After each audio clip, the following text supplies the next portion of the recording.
Hello दोस्तों, आज इस वीडियो में हम प्रमेय 6.2 को हल करेंगे। देखो दोस्तों, प्रमेय 6.2 का जो प्रश्न है वो इस प्रकार से आएगा। सिद्ध कीजिए कि यदि एक रेखा किसी त्रिभुज की दो भुजाओं को एक ही अनुपात में विभाजित करे तो वह तीसरी भुजा के समांतर होती है। देखो, सबसे पहले इसके अंदर हम लिख लेंगे, हम दिया है।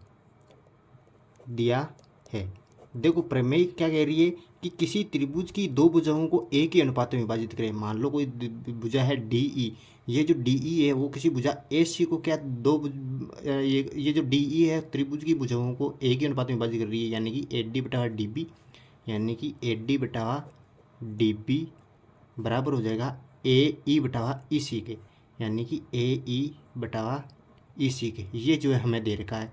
अब जो हम क्या कर लेंगे, सिद्ध क्या करना है इसके अंदर। देखो, सिद्ध करना है, सिद्ध क्या करना है, सिद्ध करना है दोस्तों कि बी सी समांतर है डी ई के, यानी कि हमें सिद्ध करके बताना है कि बी सी समांतर है डी ई के।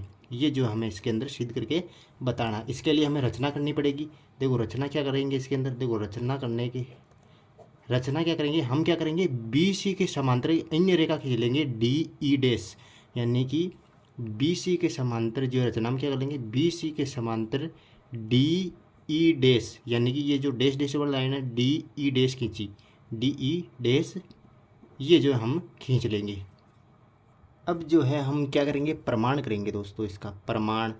देखो, प्रमाण के अंदर क्या करेंगे, जो दिया है वो लिख लेंगे। देखो, इसमें क्या है, भुजाओं का अनुपात बराबर दे रखा है, यानी कि ये जो बराबर दे रखा दिया है के अंदर, देखो ये लिख लो नीचे, ए डी बटावा डी बी बराबर हो जाएगा ए ई बटावा ई सी के। ये जो है दोस्तों, इसको समीकरण एक नाम देखो क्या कर रखा है, ये दिया है हमें, ये हमें दे रखा है। अब जो हम क्या करेंगे,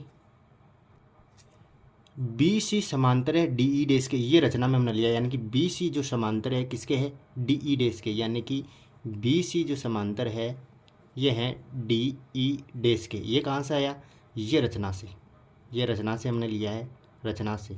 यानी कि देखो, बी सी समांतर है डी ई डैश के, तो हम थेल्स प्रमेय के प्रमेय 6.1 में हमने सिद्ध किया कि यदि कोई भुजा दूसरी भुजा के समांतर हो तो उनकी भुजाओं का अनुपात क्या होता है, बराबर होता है। तो ये बी सी समांतर है डी ई के, तो थेल्स प्रमेय से क्या हो जाएगा, थेल्स प्रमेय से। देखो, थेल्स प्रमेय से क्या होता है, यानी कि कोई भुजा, ये भुजा और ये भुजा समांतर है तो इसके भुजाओं का अनुपात क्या होगा, बराबर होगा ए डी बटावा डी बी और ए ई डैश बटावा ई डैश सी में लिख दूंगा यहाँ पे, यानी कि ए डी बटावा डी बी, यानी कि ए डी बटावा डी बी लिख दिया मैंने, बराबर हो जाएगा ए ई डैश बटावा ई डैश सी, ई डैश सी। ये हमारे पास आ गया थेल्स प्रमेय से। इसको दे दूंगा दोस्तों समीकरण 2 नाम।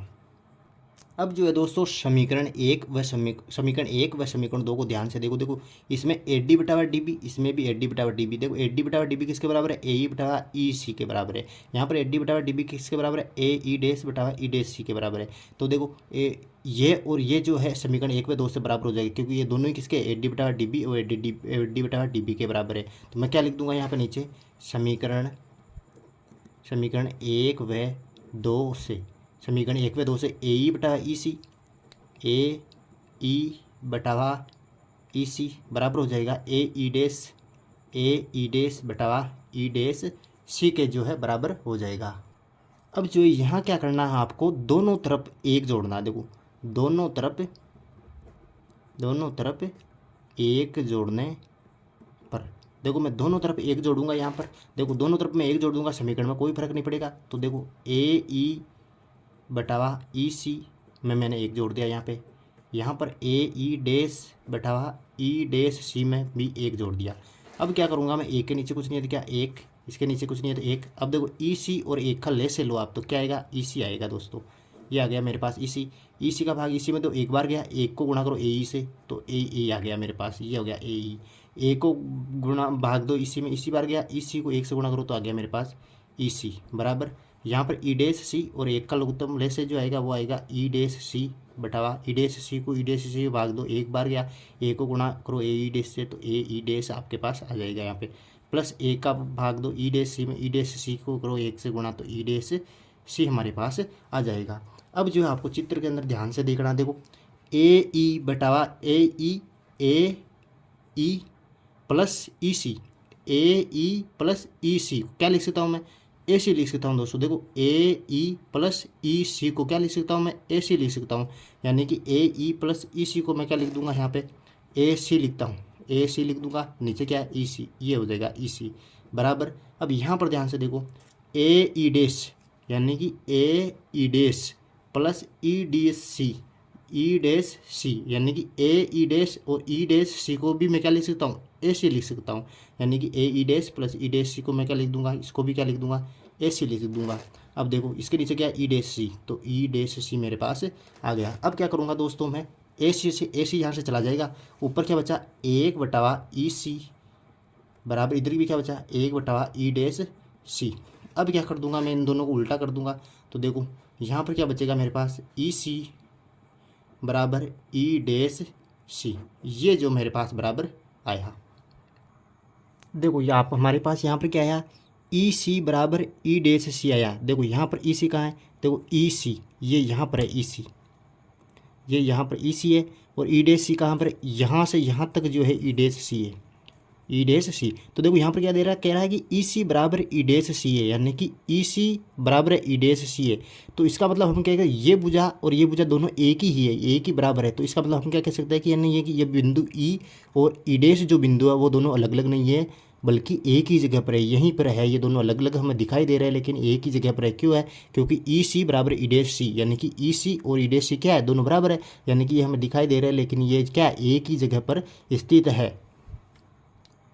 तो हम अब आगे लिख लेंगे अतः बिंदु ई डैश व बिंदु ई एक ही बिंदु है, एक ही बिंदु है। देखो ये दोनों क्या है, ई